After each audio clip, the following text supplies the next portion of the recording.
Hello, everybody. Hello. It is time for more story. I have no idea why I'm talking like that. That was weird. I'm sorry. This is from Reddit user Mielian. I still like Mielian. But I know it's not how you say it. Anyway. Pedobeard, the lore of our history. Oof. Oh boy. Hello, Moonhorse and Sango. Yay! Hi. I really love hearing you read stories. I even listen to it whilst doing work. I also listen to them in between breaks. Well, thank you very much. Oh, I'm so happy. Another Neckbeard story is up again. I'm sorry if I have a lot. Again, Catholic schools are a breeding ground for these suckers. Yes, they are. Oof. They took up much of my time in that school, as I spent over a decade there, before moving to shires away for university, and settling down to my life today. So I chose to tackle the Neckbeard I knew the longest, the cast, May, myself, M, my friend, and the girl being stalked in the Punchbeard post, Wolf. Pedobeard, the freaky dick who wants to diddle kids. D, my friend who dated Pedobeard for a while. Julian, my childhood... Julian! My childhood friend and basically social twin. A victim of Pedobeard. Oh, jeez. Damien, named after the Batman series character because he kind of looked like the kid I'll be talking about. He was also the kid mentioned before.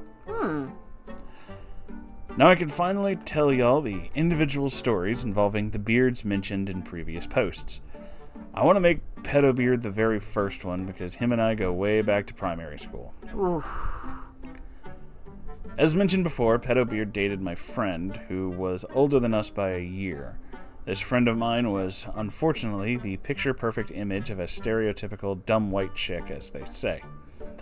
She was lovely, curvaceous, and kind of slow in picking up on things, but she was kind and also a genuine person that it hurts how many bad decisions she made in the past. That happens. One of those bad decisions included Pedobeard.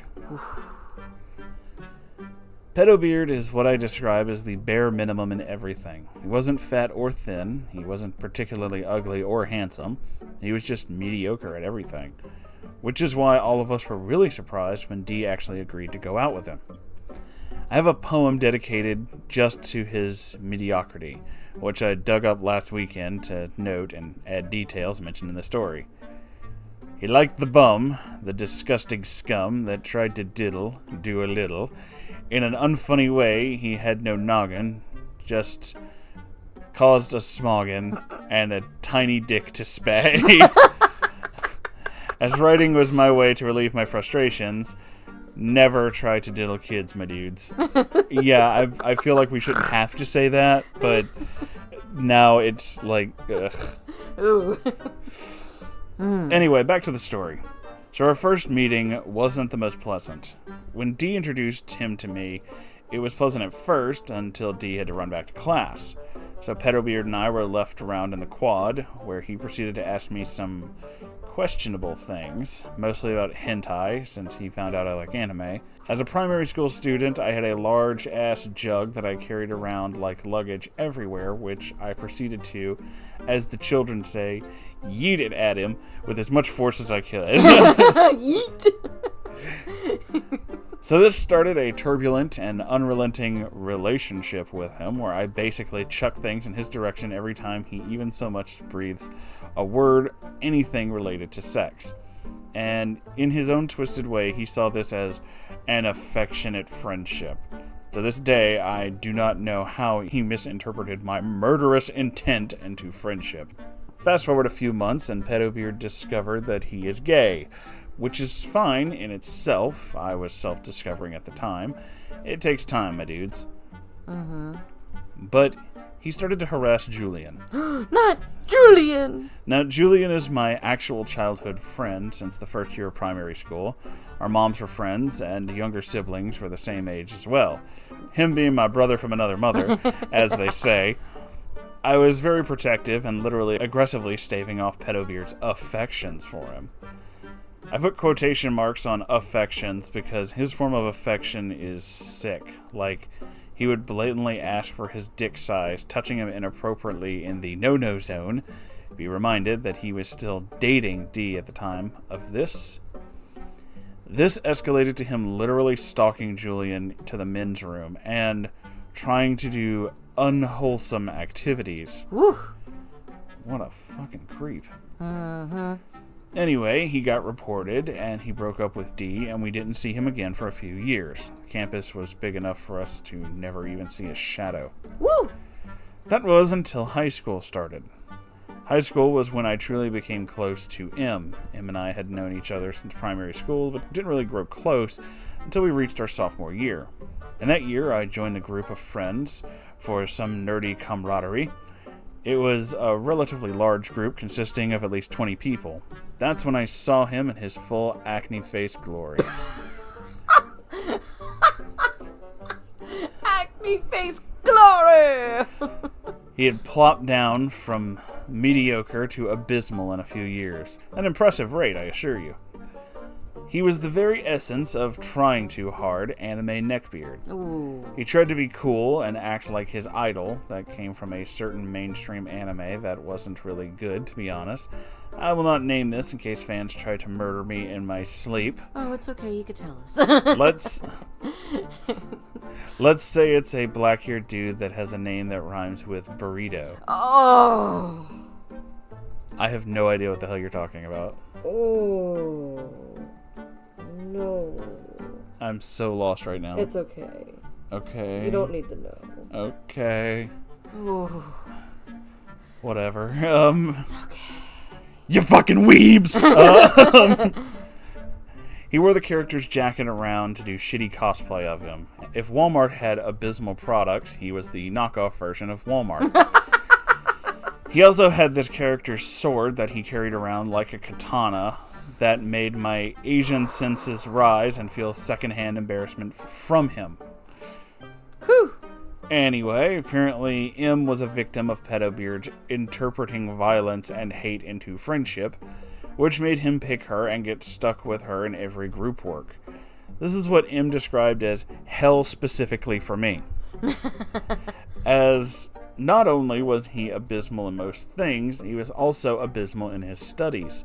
He never passed anything on time and was always late. He skipped classes. He was a drama queen. He also never helped in a lot of group projects to M's dismay. This added to the previous story's context, as Pedobeard was one of the reasons her grade rankings went down so fast. Ouch. By this time, I was gaining momentum in my extracurricular activities and was tasked to be a production leader for the largest productions of the year. Theater is a big thing in our school and had a lot of funding too, so the school pulled out all the stops. The school made a campus-wide audition for the characters to play in a musical about a very well-known trippy blonde child that hits a hookah with a certain blue caterpillar. And to my surprise, Pedobeard got in the musical. From what I heard, he begged to be in the play, even though he was abysmal, because he wanted to be a star and add some appreciation to his popularity. Working with him back then was exceedingly frustrating and unprofessional. He'd cry at every bad review he got from our director, who was a director of a famous TV show in my country. Being a theater director, so he had no filter and didn't care about hurting the actors' feelings when it was rehearsal time. So he didn't hold back in ripping a new one every time Pedobeard performed. To be honest, I admired his professionalism and wasn't annoyed at all by his no-filter personality. After all the musical was done, he apologized to the actors about being blatant and coarse. But Pedobeard would complain about how harsh and mean the director was, mostly to M, Athena, who was also cast in the play, and I, which made me question if he even had any friends at all to complain to. So why did I mention this lengthy backstory about theater, you ask? Well, it's because this started the cycle with Pedobeard entering the yearly plays and musicals. In turn, this resulted in him meeting Damien. Oh. Our last year of high school, I already stopped all of my extracurricular activities to concentrate on graduation and my university move. So I didn't know about the happenings of the theater department anymore. So I thought I was once again free from Pedobeard, but unfortunately was put in the exact same homeroom class as him. Now, Pedobeard was nothing if he wasn't an idiot, so one day he proudly saunters into the class with a new laptop, placed it in front of me to gloat. I didn't mind, except when I looked at the screen, my whole world fucking halted.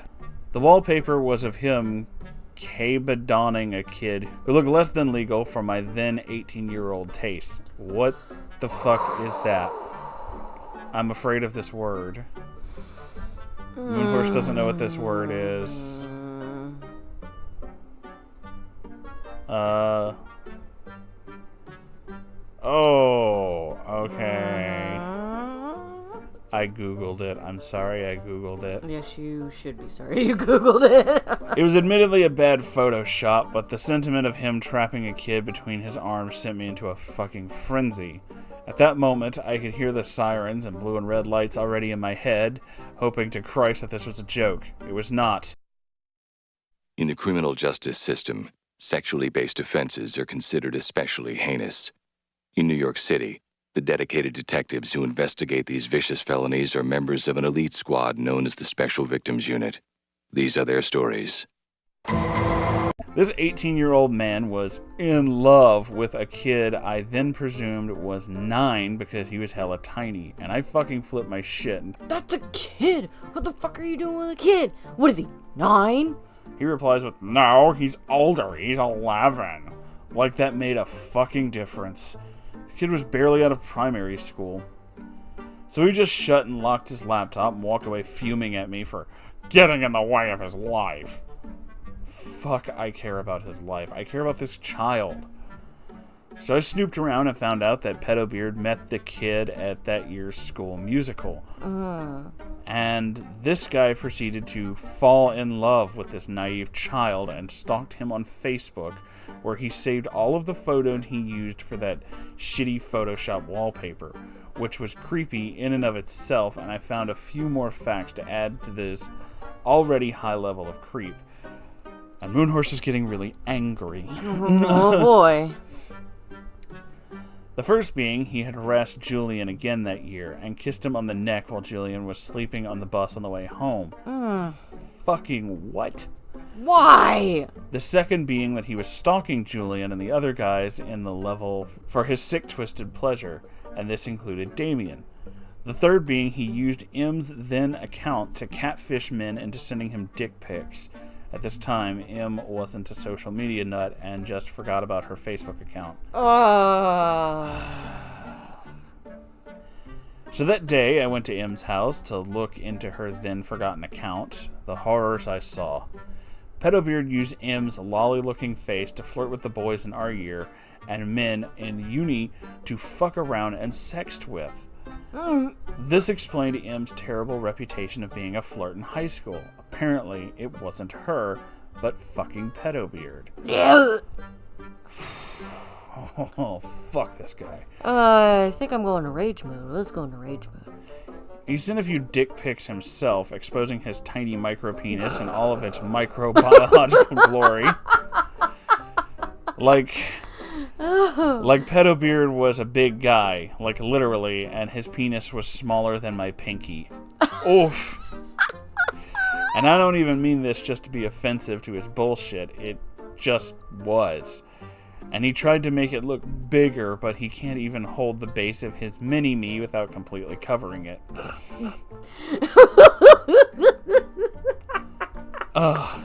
Ooh. Go ahead. I was mortified. I was fucking losing my mind over the tiny creature. I can only compare that size to the AA battery.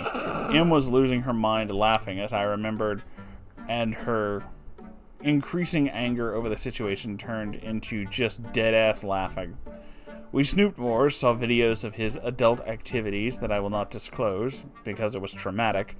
Extremely, utterly traumatic. Oh, I'm sure. My eyes were never the same again. The sheer sound of clapping hands makes me cringe because God is my witness that noise was the worst. Oh. So the next day, I told the theater company about the issues with Damien and Pedobeard, and they called his guardian and let him leave school premises. But settled things out of court, as they say. On the other hand, after a few days suspension and extreme supervision from the teachers, Im and I confronted him. And like the fool that he is, he didn't even deny it. He just laughed and told us not to tell anyone. Anyway, that was what I used as leverage over him in the History Beard incident to keep him quiet. Technically not a favor like how I presented it in the previous post, but I can't really say I saw his dick, so yeah. As for the Julian situation, all of his friends just made the decision never to leave him alone, and just to be on guard whenever Pedobeard was lurking. As I said before, years later, aka today, it seems that he hasn't changed at all. Please be kind and change for the better. Remember, don't be a cock. And I don't believe I should mention this, but I should anyway just to make sure it gets through.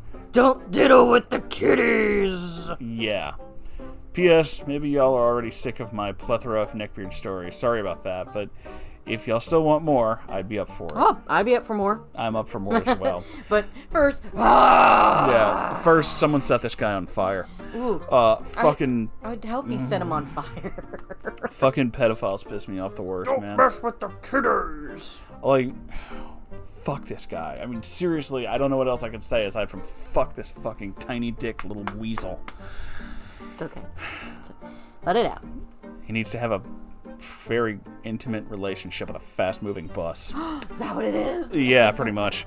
This was just, oh man. I am sorry to everybody who had to put up with him because holy fucking shit, that was just not okay. This guy is disgusting. Seriously though, there are people who are like this fucking freak. Just watch out for this kind of shit. And if you see anything, tell people. Yes. Tell people. Expose that kind of shit. Do not let them get the fuck away with it. They deserve to be called out for the shit that they do.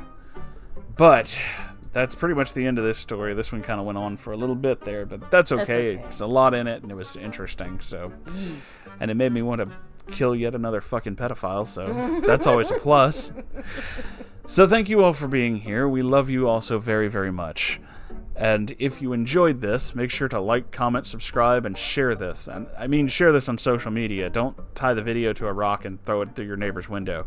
I don't even know how you do that. It's an internet video. You can't, like, do that. But if you did, one, don't. And two, it's kind of impressive that you bent reality like that. Also, if you'd like to support this channel, you can do that by buying something from the merch shop or donating to Patreon. I literally forgot the word Patreon for a minute there. That's kind of why I was like in a different world. I forgot what that word was. It's all right. So, yeah, and if you'd like to send in your own story, you can do that by going to r/Moonhorse Stories and sending it there. I check it every day, so I will see it. We love you all so very, very much. Yes. And we'll see you in the next episode. Bye, guys. Bye.